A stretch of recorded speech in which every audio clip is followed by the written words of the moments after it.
Welcome to Reality with Kiki. I'm your host, Kiki, and on this channel, we discuss reality TV, celebrity gossip, and viral topics. Please be sure to like, comment, and subscribe if you like our content. You can also follow us on our Facebook page. A link will be in the description box below, and we also have it linked in our bio.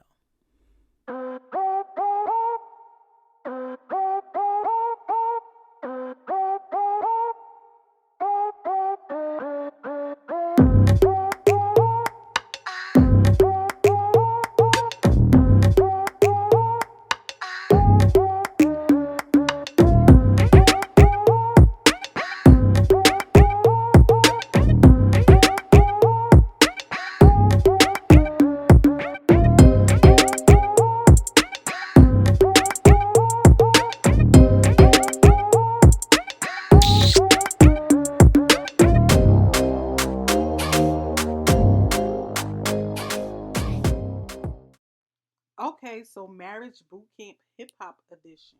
So we start out with the couples all waking up in the morning. Treasure is preparing for her meeting with Judge Toller. So she finally goes over there to meet with her, and they discuss her drinking. And Judge Toller is basically like, "Do you recognize like that you have a drinking problem?" And she was like, "Yeah, I usually, drink because I'm shy. I have social anxiety, and I wasn't like that before. But I think from being an exotic dancer and being on reality TV, it made me that way." And I'm just thinking, like, okay, but you drinking isn't like you become an annoying person. Like you're annoying. The crying, the constant talking, the babble. Like nobody wants to be around you. Versus when you're not drinking, if you're quiet, like people probably won't judge you as much. So basically, Judge Lynn Toller tells her, like, you need to chill out with that. I think people like your personality when you're not drinking more. So they finish up their conversation. She's feeling a little bit inspired and goes back to the table with the rest of the castmates. And they're asking her about her meeting. And, like, they're like, you seem like a totally different person now that you're not drunk. So, that was just further confirmation that, like, people will accept you without you, being a drunk. You trying to hide behind your inhibitions, but just be yourself. So they get started with some games. Some of these games I don't understand and what the purpose will be. Like the first thing was they needed to write something about themselves that they wouldn't want people to know or the public to know. And the second thing that they did was there was cutout boards of everybody on a red carpet and they all had words, and based on the words you would attach that to a certain person. Like, do they portray those characteristics or does this word represent them? So it was different words like thirsty, trashy, confrontational, different stuff like that or whatever. So I mean, all these words were kind of horrible, but the current word thirsty, nobody wants to go first and say um whether they think somebody is thirsty or not. But I'm just like, all of these words are horrible. But I guess this point of this exercise was to like let people know or make them more aware of like how people perceive you. So I understand this one, but some of this stuff is just like, here we go. All right, so after the game is over with, they putting the words on people's posters. Amber and Brock are the most upset because they got a lot of words like dramatic and thirsty and trashy. And Amber got a lot of like reckless, and she's like, "How am I reckless?" Blah blah. And it's like, girl, first of all, y'all both came in here from the jump, spreading your business, arguing, fighting, Amber getting physical, throwing stuff, hitting his hat off his head. Like, how do you not understand why that's reckless? So they like, "Oh, we not playing nice no more. I thought y'all liked us or whatever. We not playing with y'all no more. So since y'all want to judge us, we gonna sit back and we gonna judge you." And my thing is like y'all so upset, but like people can only make come to these realizations with what you give them. Like, why are you so upset? So at the same time, while Amber and Brock are in their room, mad, going off and making plans to take other people down. Molly, Tough, and Treasure are in the pool room, and Molly was basically saying that like Brock is thirsty. He try he embellishes a lot. He tries to make it seem like we know each other. He like I didn't even know his name. Like he might have came to a party at my house, like he said, but I didn't know him and I didn't invite him. So being that Molly is the one that put the word thirsty on Brock, it's kind of coming up that like he not really feeling this dude. Like he feeling some type of way about him because when Amber and Brock come into the room and they start, giving out their grievances and why did y'all put all these words on us, him and Molly started going back and forth because he's like, Molly is a diva and Molly, the way he dresses and he has fingernail polish, I don't see y'all judging him. But when it comes to me, y'all judging me because of my sexuality. And so in the confessional, Molly is like, yeah, um, Brock is like, because he's bisexual, he's like feminine. He's like feminine and he's male. Saying that Brock, because he's bisexual, has a lot of feminine tendencies. And Treasure is looking at him like, what? Like, why would you say that?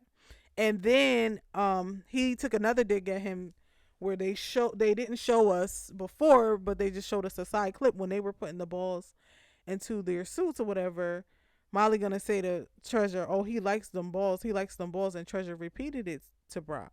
So I think Brock is feeling some type of way because Molly keeps making these jokes about his sexuality, and then it's just like I'm already feeling insecure because of the woman that I'm with and how she feels about it. So why would you continue to make these digs? But Molly just seems like an asshole to me because even from like the beginning, he just like kept pointing out Treasure's body, like, oh, how big you are. You're not gonna fit on the bed. Oh, your butt is so big. He's just like, he's gross. So the next challenge that they do, the letters that they wrote earlier about what they would want people to know, but they hide it or whatever. So they put those letters into bottles. So everybody had to go into the pool and pick out a bottle, read the letter, guess who said it. Whoever said it has to stand up and kind of explain themselves as to why. Some of them got kind of personal and deep. The only thing that stood out to me was Neri's. I didn't really feel like it was deep. Hers was, they don't know that I'm gonna be on another reality show. Right, so obviously now that this is all out, we know that they're on Love and Hip Hop. It's just like everything is surface level with her and probably Nori too. For the most part, I just feel like they play it safe and it's kind of boring. And she's like, yeah, she stood up and said, yeah, I want to be known that I'm popping too and I have money to pay the bills too. But it's just like, girl, we are bored. Give us something else besides your husband doesn't help you. Like, we're bored. So Amber's was something about her being depressed, and I just thought it was interesting because it seems like she's attention seeking. Her and Brock seem to be attention seeking, but I know that depression can show up in different forms, but it's just like that's interesting. I think Nori's was interesting because he was talking about how he doesn't really do well with compliments, and Dr. Ish related to him with that, and kind of just told him like you need to learn how to accept that. Okay, so the last letter that gets read is this person says that they were abused physically and mentally, and they had to guess who it was, and it ended up being Moni. And she kind of talked about her experience in a previous relationship being abused. And Dr. Ish asked her if, her current husband, Tough, if he has, supported her in that or has added to it because she said, I haven't told anyone publicly. The only person I told was him. And she said that he's added to it, and I'm like, of course. And she was like, oh, people probably wouldn't understand it, but for me, I'm like, it makes it more clear as to why you would stay with somebody who is continually cheating on you. Now, because he's not physically hurting you, harming you, you probably feel like this is okay. I should just stick around because this is not the worst that I've had. But he's adding to her pain. And he's like, wow, I never even thought about it like that. And it's just like, how could you not think about something like that after she's told you she's been hurt in a previous relationship?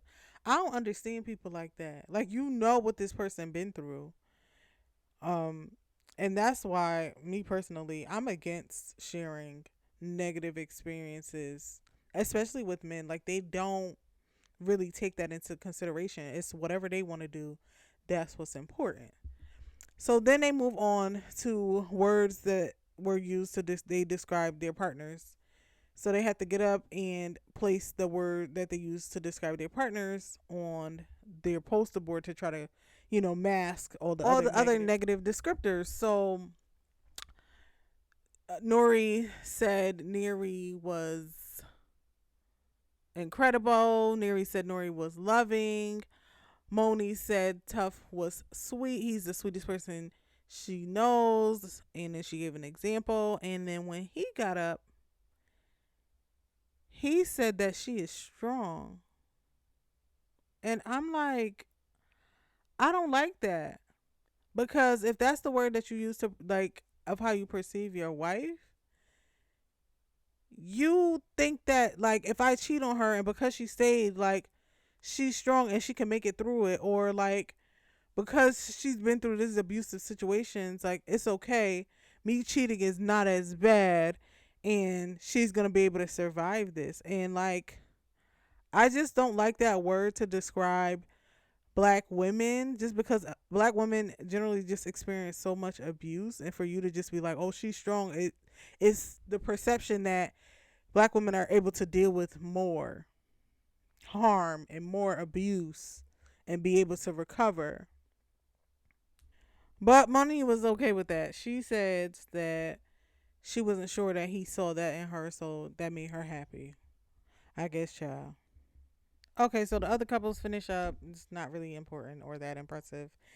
And then Judge Toller gives her ending to the night, analyzing all the couples, saying, where they are, progress that they're making, blah, blah, blah.